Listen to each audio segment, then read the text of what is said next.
Hey, welcome into the REVO Church podcast. I'm Jamie. I'm the host of the podcast, and man, I brought along some friends. Well, friend and a student. I'm Jamie. I'm the host, like I said, and man, I'm joined today by Michael, Pastor Michael, the student pastor, the student lead at Walkertown, and the student pastor of the church. I guess student lead at Dude, South Fork at Walkertown. I'm just harvesting titles. He's just taking them all.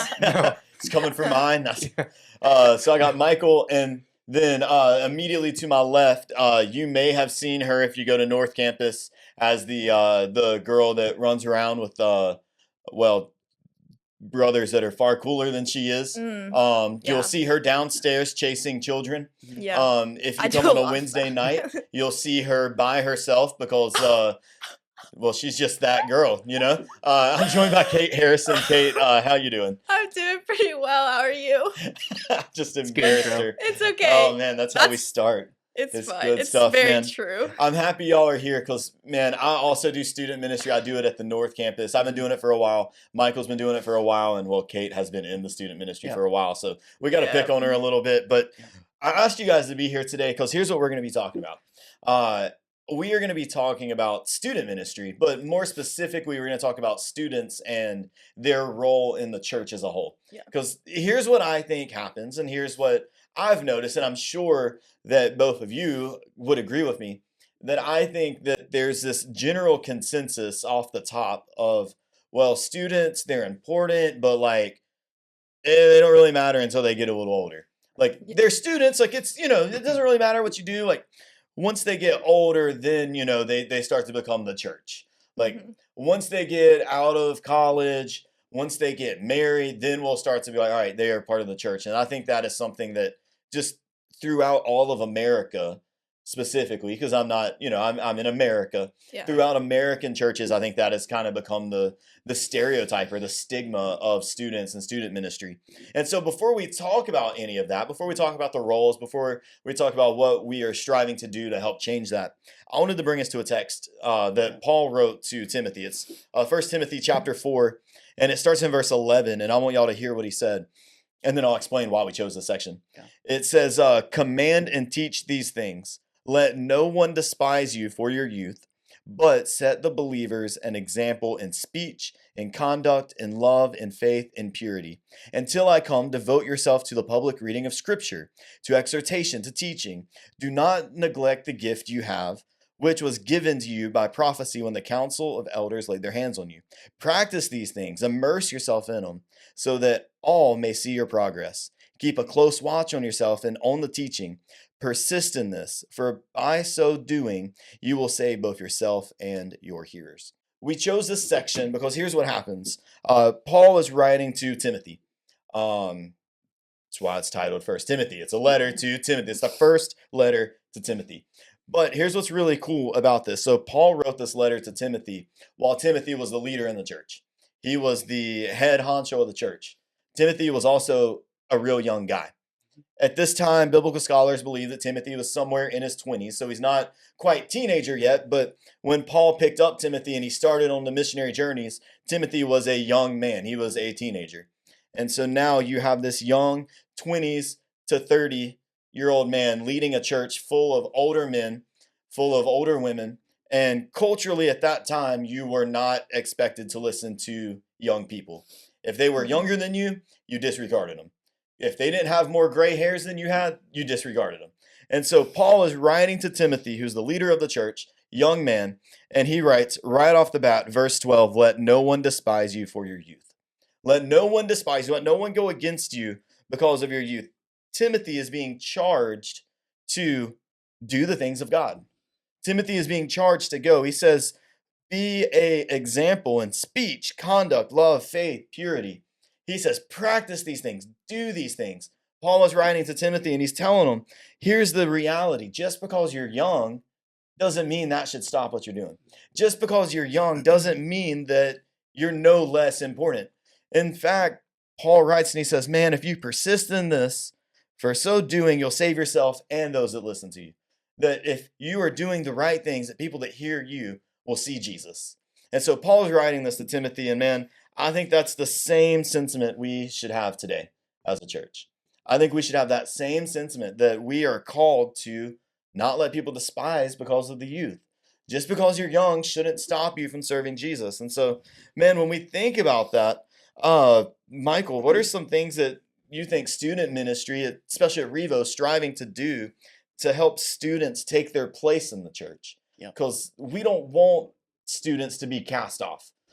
We care for student ministry. We care for those. We want to be like Paul. So, what are some things that actively are trying to happen to help students, have their Yeah. role in the church? Yeah, a few thoughts. I think one comes from a philosophy of what I've kind of always believed about it. This isn't my own, but I heard it somewhere that I think even the language of like next gen ministry. Mm. Sometimes you think of student ministry, and we say, "Man, they're the next generation of the church." Kate, you're the next thing, right? um, but that insinuates something bad, and I've used that language before, and so I'm not perfect in that. But really, it's hey, no, you're just the new generation of the church, right? Like you are a part of the church. Even what's happening here in Timothy, Paul is saying, look, like he chose Timothy at a young age, and Timothy's on these journeys with Paul, and they're going all around to different places, and it's just really interesting because like that just shows to me like we're so dependent on God to be able to do ministry, right? Like I'm not here doing ministry because I'm all of these really good things and that qualifies me for it. Like I do ministry out of the fact that I'm called to do it and that God and the Holy Spirit empowers me to do it.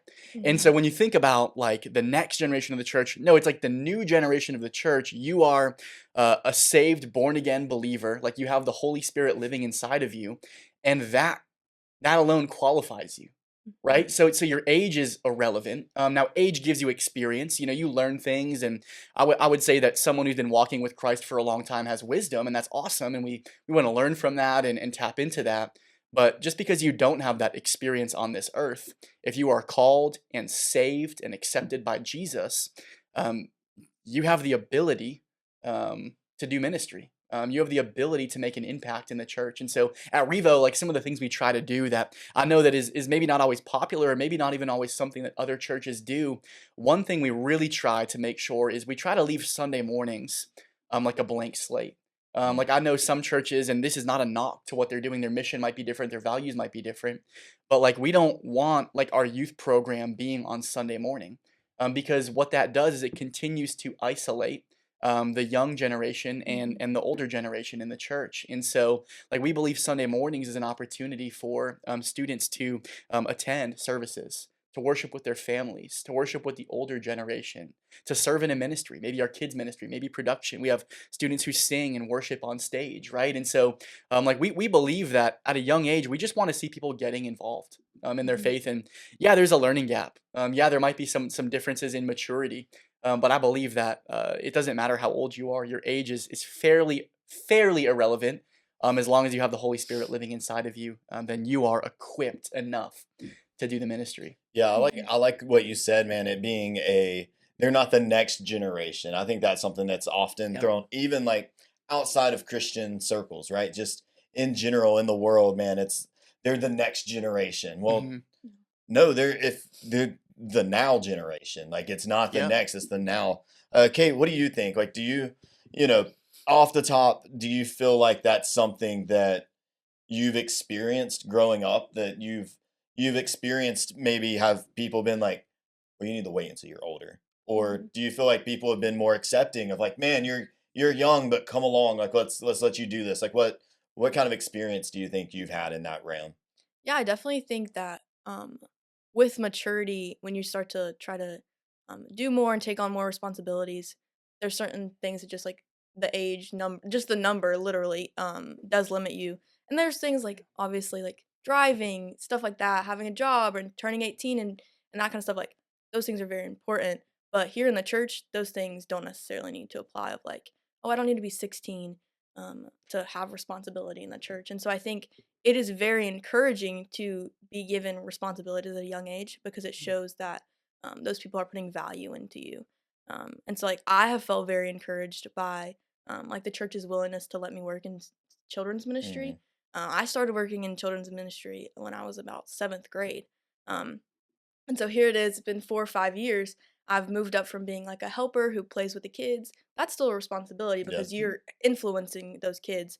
But now I'm teaching and I'm heavily helping and much bigger role in the classroom. And so I think that has been really encouraging to me to see like, okay, my actions and my faith does have value to the Mm, church.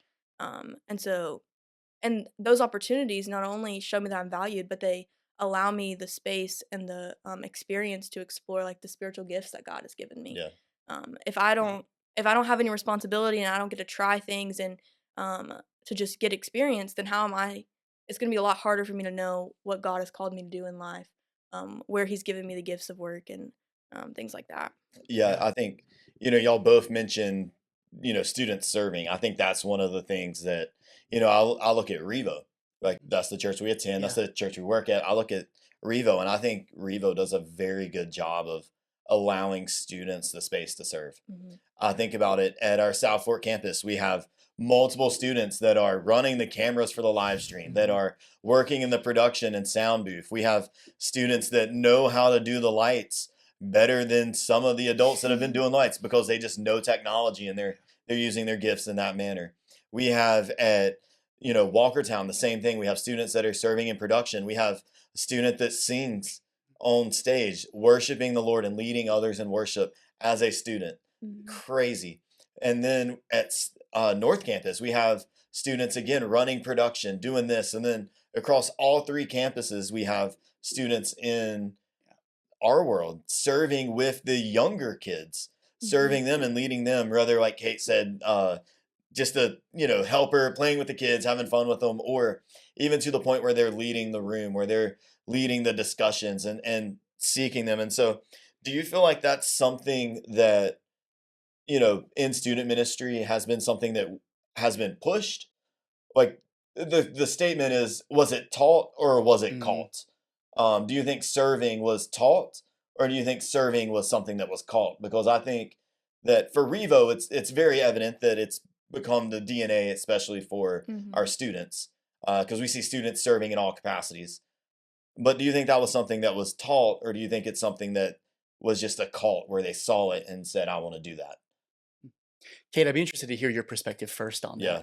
Yeah. I would definitely say both, and like depending on who in the church is most influencing you. For my family specifically, we had only been to Revo about a couple months, like probably 3 months before my family decided to the whole family joined the strike force team. And so since my family, I was in 6th grade, um, and I'm a senior now. So for all those years, my family has always been the crew cleaning up after church, the coffee Mm, bar, the bathrooms, trash, stuff like that. And so I think for me, because my family got very involved very quickly, which is not something that we had the opportunity to do at my other churches, I can add, um, that was kind of caught onto me like it was just a normal thing. Like the Harrison family cleans up after church. And then I was 7th grade, about a year later, whatever, and I was like, "You know what? Like, I love working with children. It comes natural to me. I really enjoy it." And then I went and asked whoever was in charge at the moment, like, "Okay, I want to work. Can I be a helper?" And so for me, I think it was definitely more of a caught experience because I think I was serving a lot sooner than or a lot more before I like was taking real accountability for my faith because it was just kind of came natural to me. It was like how the church flowed. But then once I started like really diving into the my personal relationship with God and like seeing that well service is something that we're called to by God, mm, not just something that like my family's telling me to do. That's when it really became taught to me yeah. and like why am I serving? So I think for me I experienced both. I just did it because it was expected and then Yeah, I you and then just I you just saw learned. your family doing it, and you're like, Yeah. I'm gonna Yeah. jump in. Like, Yeah. I'm not gonna let Zeke get all the credit. Like, Yeah. I'm gonna jump in and help. And Yeah. then as you started, you're like, hey, wait a minute, this is Yeah. this is kind of important. Yeah, Yeah. this is not just something that like Dina and Kevin, my parents, told me to do, Yeah, or that Matthew asked me our family to do. This is something Yeah. that this is something that like I'm supposed to do yeah, because the Lord tells me to do it. yeah, And so I think definitely once I came to that realization, and now since when I like expressed my call to ministry, just the opportunities to serve have just come like from everywhere. Every group, every little serve team at Revo has definitely given me a little opportunity to just explore and to figure out where I feel called the yeah. most. So I love Mm. Michael now hearing that. Mhm. You know, stepping back, because Kate's experiencing it from Yeah. the student level Right. of like, she's the one getting the drip. We're the ones that are like, if she's getting the drip, Yeah. we're the one hanging the IV bag, right? Yeah. So I would love to hear your thoughts on that. Do you feel like serving has been something that's been, we're like a tall, like active, like we're pushing this, or Mhm. do you feel like it's been more of a cult where it's been like it's more like that expected and bringing them alongside, like, in your thought, which one do you Yeah. think? I think when we came to Revo, you and I, you'd been here before me, took some time. We came back at the same Mhm. time in 2020.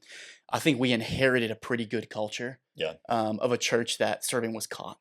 It was just kind of what you did. Mhm. And I think even we saw that in a lot of our young people in our churches. At that time, we just had two campuses. It was South Fork and the North Campus. Mhm. And yeah, you kind of looked around at a lot of the ministries. And like when I first came in, those were the students I met first Yeah. because they were like, in some senses, the core. Like they were the ones who were always there. And Yeah. so that was caught. That was cool. But what we saw that was hard is that a lot of times it wasn't new students who were jumping into Mhm. that. And so we kind of Mhm. decided, all right, we've got to figure out how to get some of these newer faces, some of these students that we're now reaching, Yeah. who are a new part of our church. Their families are new. They're new to our culture, our DNA. Mhm. They were having a harder time catching it. And so we're like, we need to talk about it. I think a lot of the past couple years, we put a big emphasis on that. Like, find your place in the church. We did this Serve Weekend event this past year, and we talked about being a difference maker for Mhm. God's kingdom. And so we were really telling our ministry, like, it's not enough to just sit on the sidelines. Like, if you have a faith and you follow Jesus, like, you need to be willing to step up and be a part of the church in a serving capacity.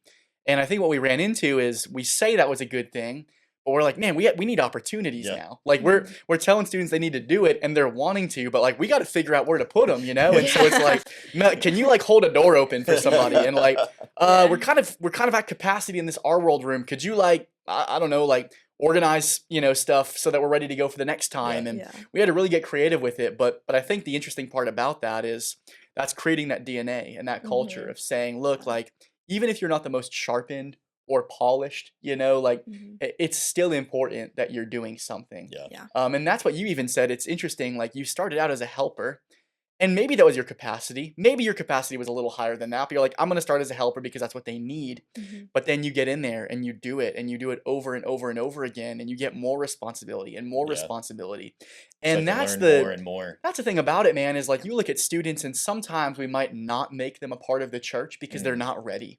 Yeah. And that's where age comes into factor, right? That is where it's a reality. Yeah. Like Mhm. a sixth grader is maybe not just ready to go, and like Yeah. let's stick them into where they're leading a lesson. No, like hey, that might not be a good idea. Like Wait, hold that on. might not be it right now. But they are still called and saved Yeah. in a vital Yeah. role of the church, and so Mhm. we need to find those roles for them. And so I don't know, like, you have a really unique experience with that. I think we're getting better at it. We are not Mhm. a perfect metric. There are a Yeah. lot of churches who do it a lot better than Revo. And so I'd be curious to know about some of those growing pains, but Yeah. I think that's where we're at. I think a heavy emphasis now on teaching about it. Yeah. I Mhm. think like you said, there's some of our students have the capacity of like running cameras and Yeah. running lights for the live stream. And some of our students have the capacity to maybe walk up and say, "Hey, I'm so glad you joined us today." Mhm. It's just, it's all dependent. And Yeah. some of that is an age thing, but some of that is man, they just need to be trained. One thing I've found working with students is uh they're hungry. Yeah. Like they want Yeah. to learn. They want to do they when it comes to like serving, it's I've seen this where it's like, man, I'm hearing about what we're called to do. I want to do what I'm supposed to do. Like you're telling me that we are called to be servant. Jesus was a servant. He didn't come to be served, but to serve. Mhm. You're telling me that I'm supposed to be like Jesus. Show me how I can do that. And so then, like you said, Michael, it's okay, well, now we got these students. Like, how do we plug them in? But Kate, you do something a little special. I'd love to give you an opportunity to talk on that a little bit. I do a 'Cause lot of things a little special. you do a lot of things a little Don't we all? You're a little I'm a little special. you're It's a little okay. special. But you do one thing that's a little bit different than some people. You serve in our world, you serve with the church, Yes. you'll come early and watch some of the babies for the for the worship and production team. Like you'll do all of that, but also you serve at Snowbird. You Yes. were a counselor at Snowbird. You're planning to go back, I'm I assuming. am, Yeah. yes. You have been a counselor at Snowbird. You even made a mention of it. You've been wrestling some type of a ministry Yeah. calling. So I would love to get your just a thought of like why. Yeah. Why did you decide to start serving at Snowbird? Um, the really only answer that I can give is just because like that's where God called me to work. So like I can explain it and it could take hours, but ultimately like just God called like for Snowbird specifically. Jamie had just given me like a list of camps to work at. I had never been. Snowbird is about 4.5 hours away. I didn't know anyone who had ever been. And so I think it was literally just one night in February. Um, I was so done with my schoolwork. I was tired of it. Like spring break was not coming soon enough, and I was ready for summer. And so like of course, what am I gonna do? Figure out what am I gonna do for summer. And so I just started researching um, from that list of summer camps that I could possibly work at. Um, and I was in a unique position because I'm not graduated yet. I was a junior, so most Mhm. camps want you to be 18. Um, but it was about 5 minutes into watching a video about Snowbird that I knew that I was gonna apply. Yeah. I've never felt like that before. I always joke like I'm not like a spiritual person in the sense that like oh like when I pray or I can just really feel the presence of the Lord in my life. Like I've just never had that experience before, and it's like can be discouraging. But in this moment, it was just like a okay, like I'm just gonna do this. And so then it was like I applied. 2 months later, I get this email that I've got in, and I realize that the camp is huge. This is not the summer camp that I went to. That's like, oh, 100 people are coming, like, and I'm gonna help run this camp. This is Um, like there's over 100 staff. yes, so there's like 200 staff and 500 people coming in for camp, and so then I was like, okay, the Lord has called me to do a much greater work than I thought that Yeah. I was gonna do. Um, but and I wasn't anxious about it. I wasn't scared. People were asking me like I was loading my car up. I had just like helped with the graduation at my school. And I was just like load my car up. My car was full of all my stuff and I was ready to move in there for two Yeah. months. And like 150 people that I didn't even know their names. Um, so it was very like I definitely knew the Lord was working in that moment. Because like I would have definitely been anxious. That's very out of characteristic for me. And like for some reason, just because of God, like I knew like this was what he was calling me to do because I wasn't scared. And Yeah, so I think that's such a good thing. I love summer camps. My mhm, background, I started where I got saved at a summer camp, yeah. and then I started serving at that summer camp, and then I worked full time for like 5 years at a summer camp. And so I love summer camp. So when Kate was like, "Man, like I feel like I want to do more. Like I don't know Mhm. what I'm supposed to do," I'm like, "You should work at a summer camp." And she's Yeah. like, "I don't think I want to do that." And so I started sending her a list, and Yeah. she was like, "Oh, Snowbird seems cool." I was like, "Hey, I know some friends. I know some people that work there," Yeah. and she was able to go, and that's awesome. But I want to shift gears now. So we've been talking about serving, Mhm. and I think this connects so well, Kate, with some of what you were able to do at Snowbird. Mhm. It's the idea of discipleship. Yeah. I think that in the church today, discipleship is for I will say this. I am the discipleship pastor at Revo, so I say this half tongue in cheek, but I think that discipleship has become almost a buzzword in Yeah. in some church spheres of like that's what everything is striving to do is discipleship, discipleship, discipleship. What is discipleship? Man, discipleship is just helping people grow. Yeah. It's Yeah. just helping them move closer to Jesus. The very simplest definition I can give you. I could spend 45 minutes giving you one definition of discipleship, but Mhm. Yeah. discipleship very simply is just helping people grow closer to Jesus. And Yeah. that can look like a lot of different ways. But man, when we look at students, I think discipleship is one of the most crucial areas. Mhm. I think that without discipleship, there is no serving because where am I supposed to serve? How am I supposed to serve? Why should Yeah. I serve? Why do I want to serve? Without discipleship, there is no reaching students because why would I want to listen to the gospel from someone that I have no idea who they are? Without discipleship, there is no baseline.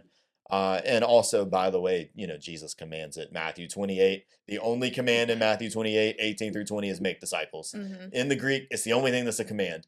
Go teaching and baptizing. That's just the way that you do it. Mhm. There's a little nugget for you right there. But man, we are called to make disciples. Discipleship's so important. So, you know, Kate, I want to actually start with you Yeah. on this one because it's something that I know you got to do at summer camp. Like, tell me a little bit about discipleship for you as a student. So, a little bit about what discipleship has looked like for you being discipled, but then also, Mhm. like, have you had any opportunities as a student Yeah. to help Yeah. disciple somebody? Yeah. Well, I'd say as for helping disciple somebody, um, let me tell you, it's a lot more intimidating to lead a small group of high schoolers than it is to lead a room of 20 toddlers. So again, that was something that I just kind of had to surrender my fear and anxiety to, because like I said, it came naturally to me to work with younger kids. Yeah. This was just a calling to God that I was gonna obey, so I had to just figure out how to do it. Well, I was trained, and then had to. I was very, very well trained, and then I had to remember that training in the moment. Mhm. Yeah. But it's like every single time, like the Lord just gave me the answers to say when the girls would ask questions, like I had no idea. Like, not that I had no idea, but I just didn't know the right answer to give. I was not confident in the answer. And it was just like, okay, as soon as I made that realization, like the Lord spoke through Mm, me. And so I'd say that opportunity for discipling others definitely helped me realize a ton more um, and just really truly appreciate the people who are discipling me in my life. And I definitely sent to your wife, Casey, quite a few text messages over the summer being like, Mhm. thank you so much for everything you did. Thank you so much for all the stupid like questions that you answered because like I could not have had this conversation if I didn't first have it with you. And so I would say the reason I can successfully for the most part disciple people is because I am also being discipled. And so like it's not just a me pouring out and not getting poured into. And so I would say if you're struggling with discipleship, like if you're not being discipled, it's always going to be a Yeah. struggle because that's yeah. what the Lord calls us to is it's not just discipling others but being discipled.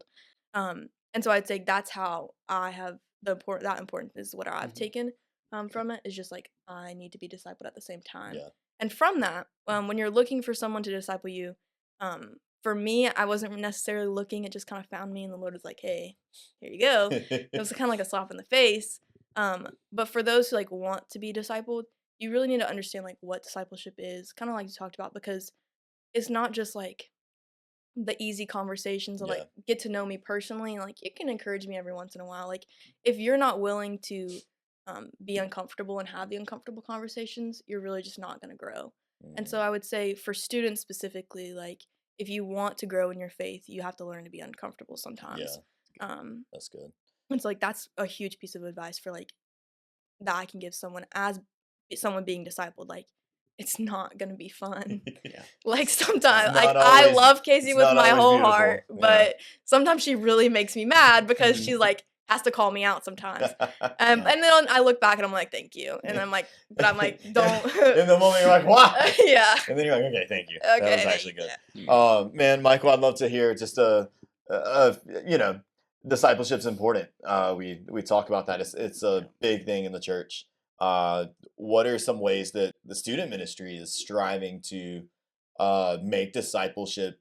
You know, I say make discipleship happen, but Yeah. that sounds funny. But that's kind of like what are some things that the student ministry tries to do to help discipleship, you know, happen?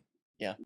Here's what we combat. Here's what's the hardest part about it. I think that right now, with the way culture is, the way that a lot of it works for Gen Z and our young people in our churches, is there's two things they're up against. The first thing is, I think society has a very low expectation Hmm. for youth. Hmm. And I think it's because in some ways they're afraid of youth, right? Yeah. Like you guys are unpredictable. You guys are, smarter than we're willing to admit, Yeah. right? Like you guys are more aware than we're willing to admit. And so We're pretty I, weird too. quirky, quirky for sure, for sure. Yeah. And I think a lot I'm of it is aware. like there's just no expectation. Like the expectation is like if as long as you're going to school and Yeah. getting decent grades, you're good. Like don't Mhm. even worry about trying to make an impact. Don't even worry about Yeah. trying to get a job. Like man, like adolescence has extended a lot further now. Mhm. There's even people who graduate from high school and they're 20 and 21 and 22 and unfortunately they've never learned how to grow up. And I'm not trying to sound like a boomer. I'm not. Because I also believe that that's just a wrong stereotype. Yeah. I hear Gen Z's lazy, young people Yeah. are lazy. That's not true. Yeah. We, as the older generation, have just put such a low expectation onto them that why would they not just, okay, if that's what you think of me, fine, you know? Yep. And so I think that's our fault. Like, I believe that Gen Z is very capable, but so the expectation is low. That's one thing we combat. And then the second part that plays into is then that just causes you to wait. Sometimes, like, as younger people, we're just like, all right, well, if the expectation's low, when does that bar begin to raise? Yeah. So like milestone number 1 is like, I can now drive. So I can now work, right? Milestone 2 is like, I've graduated high school. I have a little more responsibility. Then it's like, I've graduated college and I've gotten a job and I have a family. But like, if we're not careful, we'll just keep pushing the stone down the road. Yeah. And what happens is then our church is now devoid of young people who are perfectly capable to serve because they have a relationship with Jesus, but we have allowed the cultural narrative to invade our churches. And like, we wonder, where's all the young people at? Like, where's all the, why don't we have any college people at our church, like helping and serving and making an impact? Well, it's because we have lowered the expectations so far that they've just gone somewhere else that values them more. And so that's what we run up against with discipleship. Like, sometimes that kind of seeps into the way we disciple students is like, you know, you're a small group leader, right? And you're like, you ask in your group, how'd you do this past week with reading your Bible? And everyone's like, well, not very good. And sometimes the group leader's like, that's okay. Like, don't worry about it. Like, but no, I think discipleship, you said it's those hard conversations. I'm not that kind of small group leader. And I don't think you should be. Like, at REVO, I'm very thankful. I look at our teams at our North Campus, our Walkertown campus, our South Fork campus, and we have small group leaders at all of our student ministries who I believe all of our leaders are being poured into. So you look at every single volunteer we have, they're in an R group. They're prioritizing attendance. They're members of our church. They have spiritual mentors pouring into them.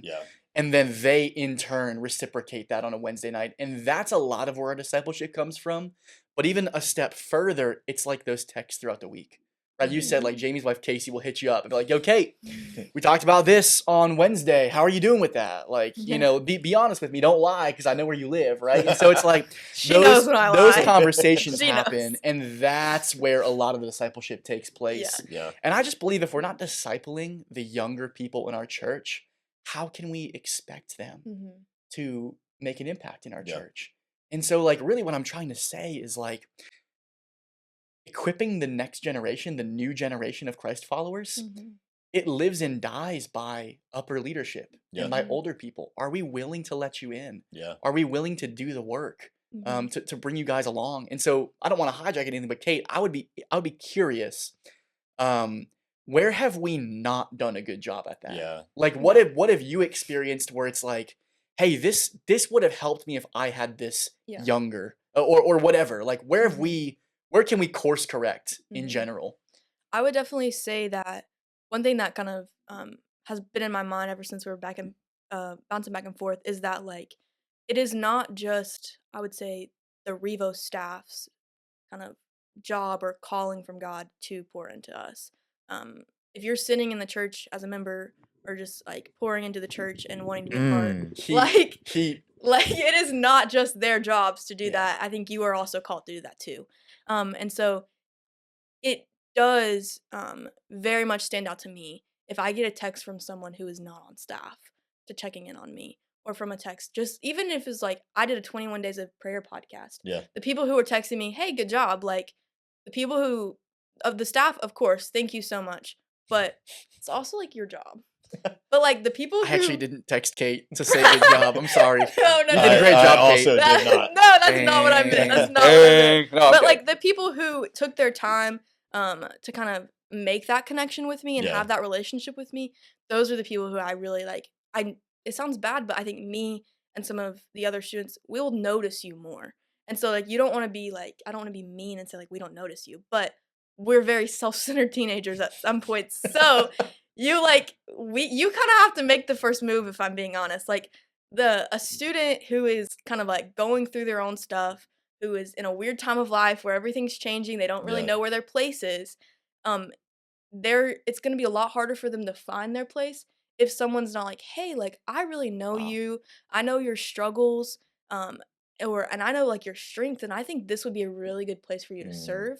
If someone did that for me, I think that would be, like that is such a, like, an opinion that I value so much. yeah. If they're like, "I think this would be a great place for you to serve. I think you should really try this out." Like, that would just be music to my ears because I could be sitting here saying, like, "I kinda think I like working with kids, like, I know I do, but I don't know if they would want me working with kids, and I don't know if anyone else sees that."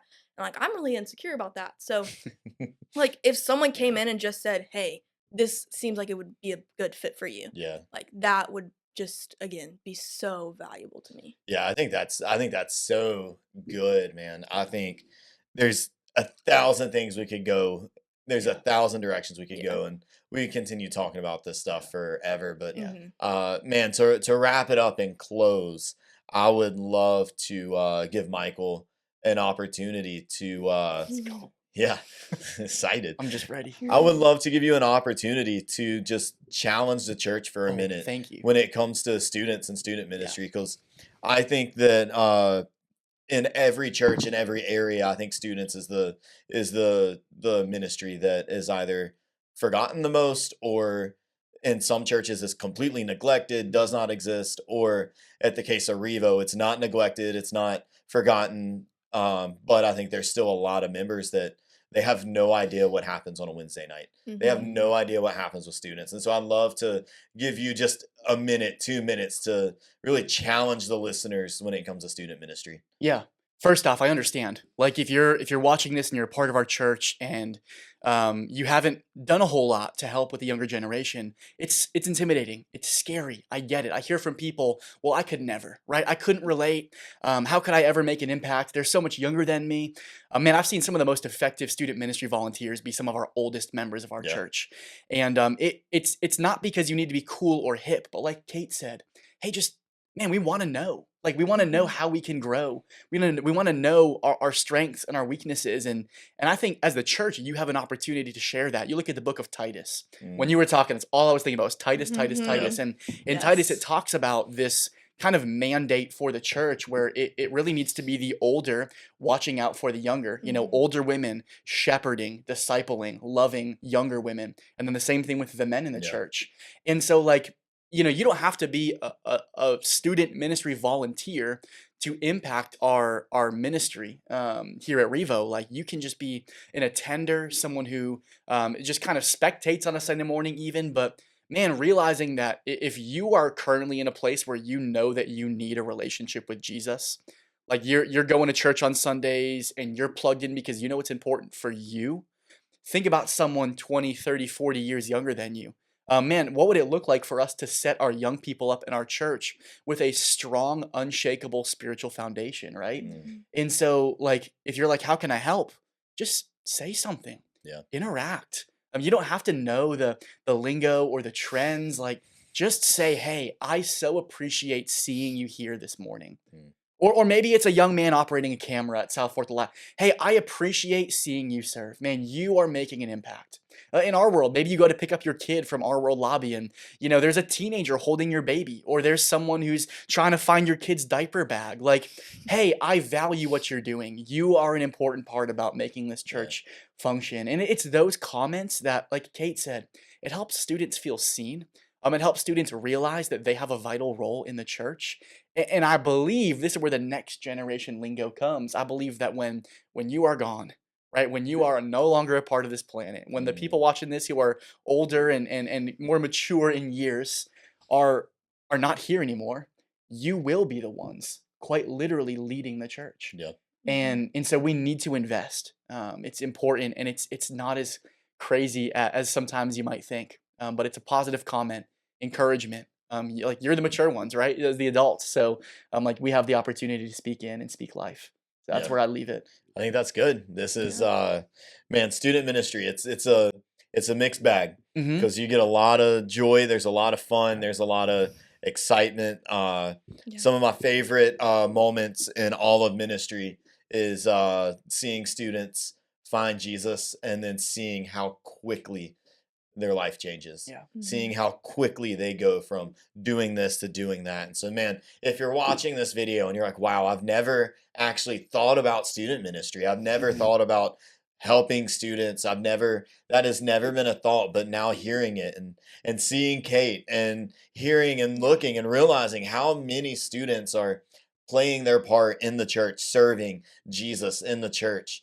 And if that's challenging to you, man, I encourage you to talk to me, talk to Michael, talk to any of the pastors and be like, Please. how can I get involved with the students? Yeah. How can I get involved with like Michael said, the now generation? How can I get involved with them? Because I think, man, you can play such a huge role, even if it's just something so simple, like Michael said, is going up and just being like, man, I see what you're doing and thank you. That's amazing.